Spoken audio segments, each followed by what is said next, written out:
Let's start with the basics. We can think of supply chain management, or SCM, as a function in business that starts with inputs from other functions, including marketing, product management, sourcing, distribution channel selection, strategy and management, and financial planning, among others. The goal of SCM is to ensure that the right goods and services are delivered to the right place at the right time and in the right quantities. Ideally, this is done at the lowest cost possible within their selected supply chain strategy.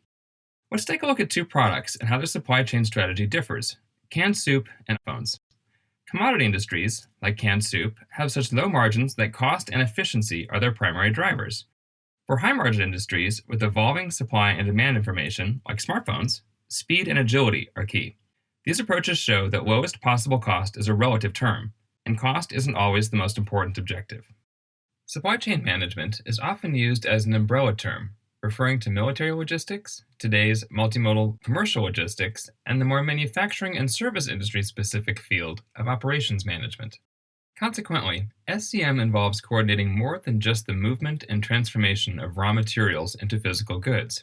To borrow a definition from Scott Webster, author of Principles of Supply Chain Management, a supply chain is two or more parties linked by a flow of resources, typically material, information, and money. It includes five major categories of activities: buy, make, move, store, and sell.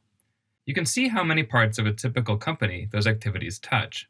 When looking at the supply chain for even a basic product, like canned soup, there are many entities involved. Parties like raw material suppliers, component suppliers, cooking and canning facilities, distributors, wholesalers, and retailers all are involved before the product becomes available for the consumer to purchase.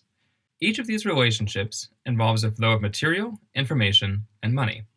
All of the costs tied up in those relationships is only part of why companies care about supply chain management.